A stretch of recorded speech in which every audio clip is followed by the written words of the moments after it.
jazz, Evan? Yeah. Let me play something for you.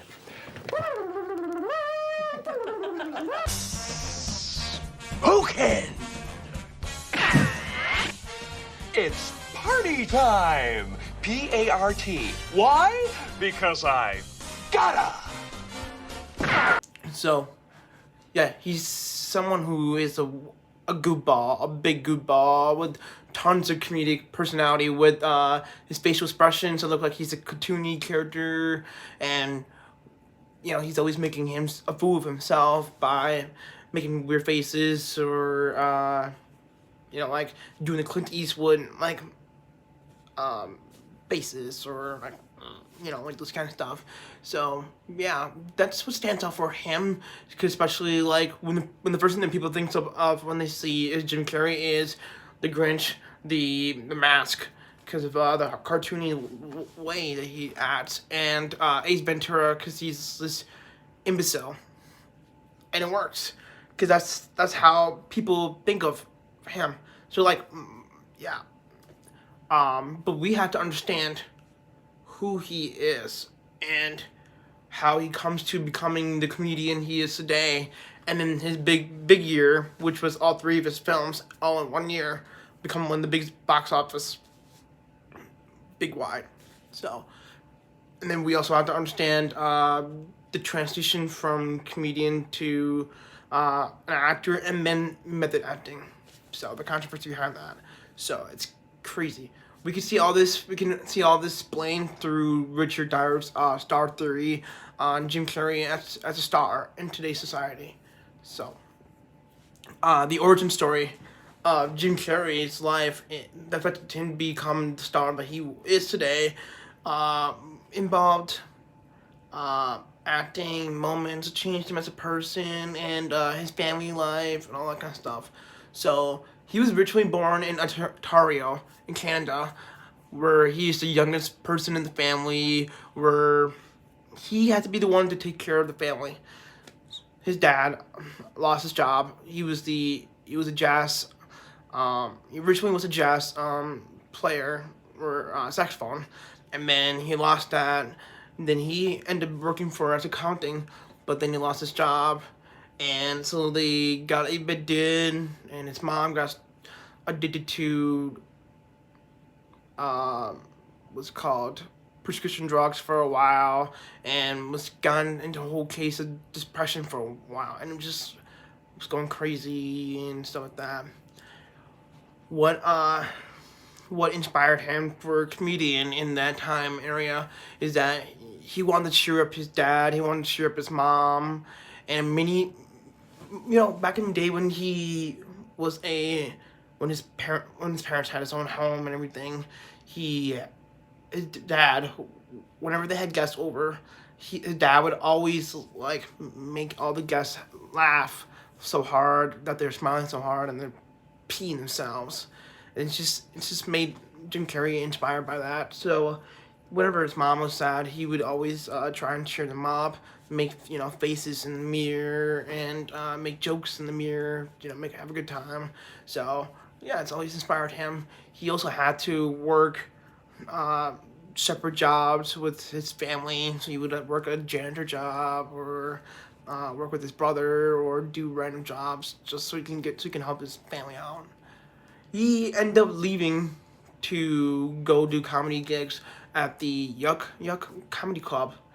At the age of 18, he would end up having his own stand-up gig, where he would have opening acts for comedians like Rodney Dangerfield, and would be doing you know, like high energy comedy impressions of celebrities, and like Clint Eastwood or Ron Williams or other celebrities out there. So mostly the main one was Clint Eastwood, which was just like that little grumpy face, and he's like that. So that was one of his famous roles. Then he goes on to pursue Hollywood to make a living out of himself, which he ended up taking roles in Finders Keepers, Once Bidden, and auditioned for Saturday Night Live for 3 times. Never made it on there. Was rejected 3 times, but he ended up taking a comedic role in a comedy show that's like Saturday Night Live, but Living Colors. So, which was created by Wayans Brothers, where he was like a token, a white token. So, where he create like characters that were like faces are wide open, or make fun of vanilla ice or stuff like that. So it's just being all wild and crazy. So he got to be himself with his own personality. Now in 1994, that's the big breakout. We have the Ace Ventura, Pet Detective, The Mask, and Dumb and Dumber, which Ace Ventura created the opportunity for him to become the breakout star. And when The Mask came out, that's when they upped his salary and he became more famous that way. Dumb and Dumber, he started becoming more improv and doing whatever he wants, and with the comedy, and they're like, just go ahead, man. You got more freedom, and that was the most he's ever gotten paid by a year, and the biggest breakout year of all time. He broke a record for like having 3 movies making box office explode in good ways. It's crazy. Yeah, and then every time you see him in like in magazines or promotional arts like that, it's all him just being like goofy or face off, like all up in your face, or just making others laugh, and yeah, it's great to see that. There's a couple years he started doing Ace Ventura, the sequel, Batman Forever, as the Riddler and Cable Guy, and then he started transitioning towards serious films. I am Andy. I want to be the biggest star in the world. Your act is like amateur hour, and I'm not like everybody else. I really like what you did out there. I'm not a comedian. I don't want to. Good morning. Morning. Good morning. Oh, and in case I don't see you, good afternoon, good evening, and good night. There's no memory left. Come back and make up a goodbye at least. Let's pretend we had one.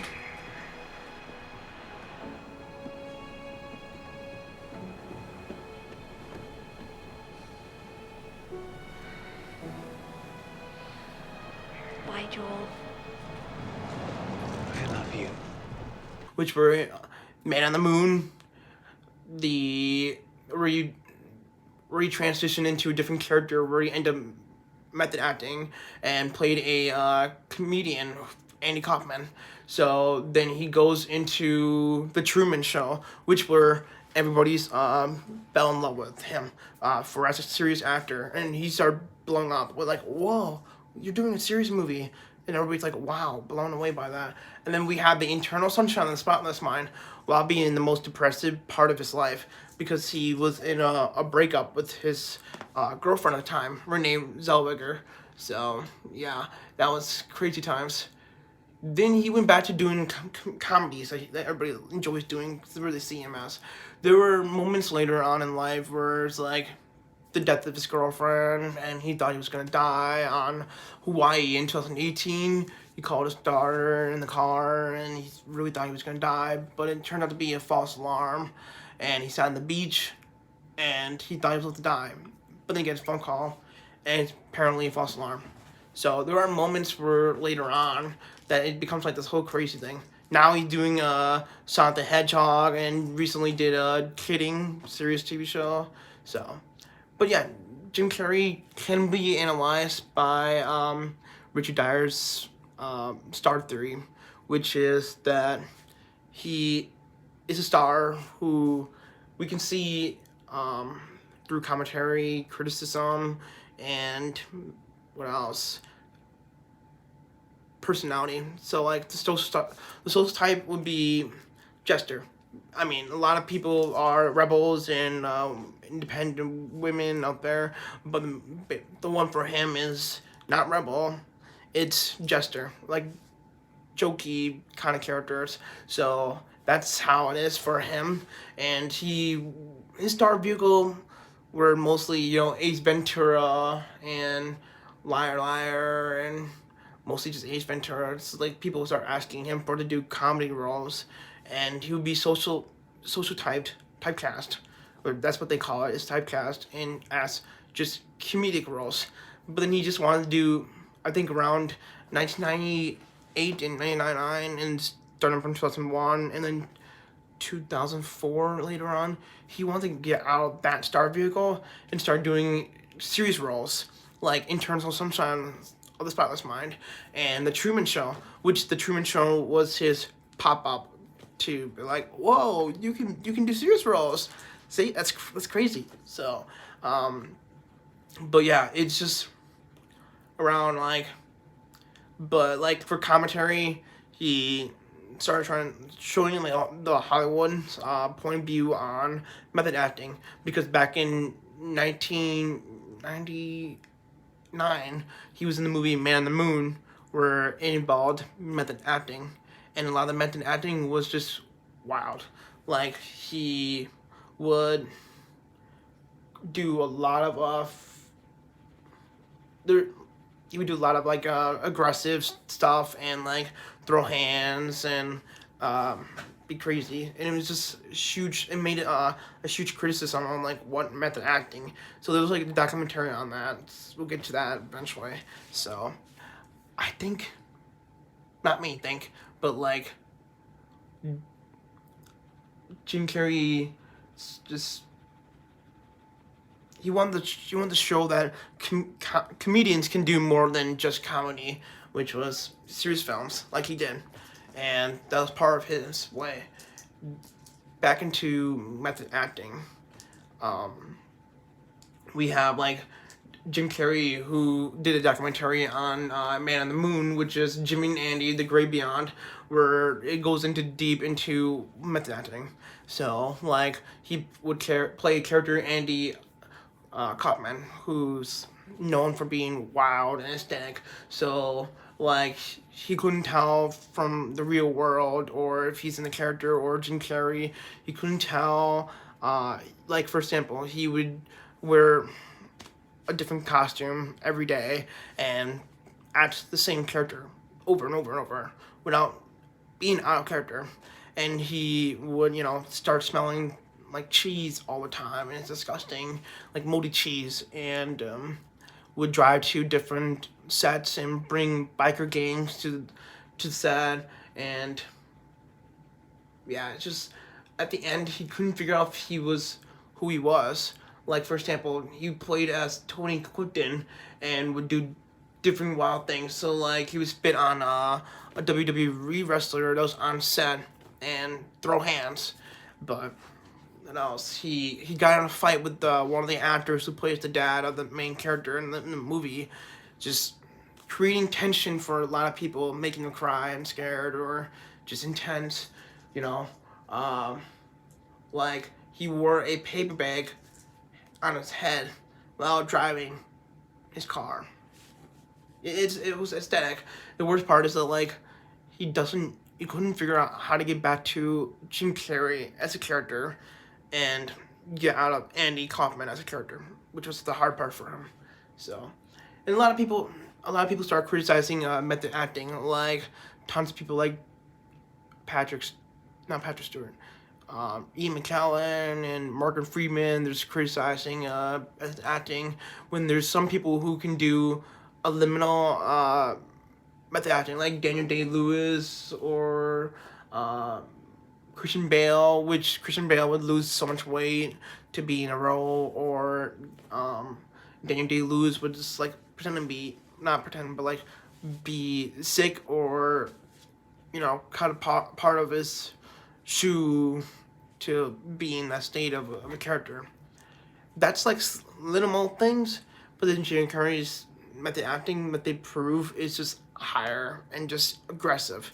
You want to be in a liminal, not aggressive, because like for example, changing your accent, the way you talk, is higher. Because like for example, Elvis with Austin Butler, his voice was different, couldn't get back to his regular way, so he decided to keep that there. So yeah, and that's what he was trying to prove, and so yeah, it didn't work out, but he's back to his back to his roots now. They came down hard. Who's they? Universal didn't want the footage we took behind the scenes to surface so that people wouldn't think I was an asshole. Andy, you have to give me a chance to make a movie. I don't need to make a movie. I don't need to make a movie. I was thinking, how far should I take this? I see. Sound check. Sound check. It's working. How far would Andy take it? People that are going to sue this production for mental stress.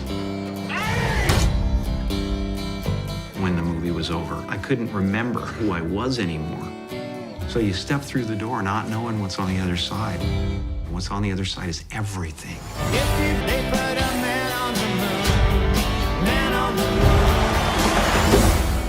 I know him as well as I can know him.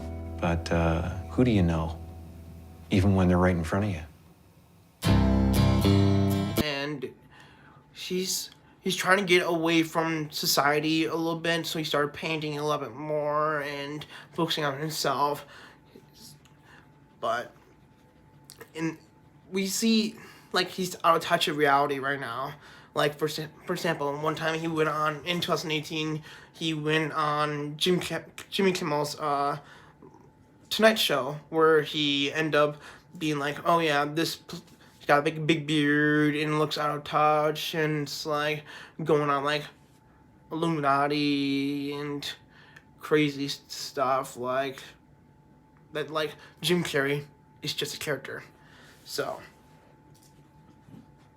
the real question is Jim Carrey a wild person, or is he just misunderstood because of all the things that happened to him, from his career to things that happened to him in his life? Or is he just a comedic genius?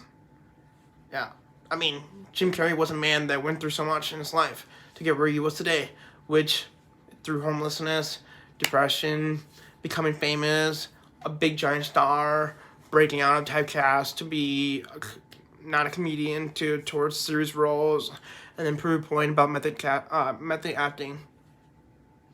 I mean, it shows criticism and the success of comedy roles through his star vehicle.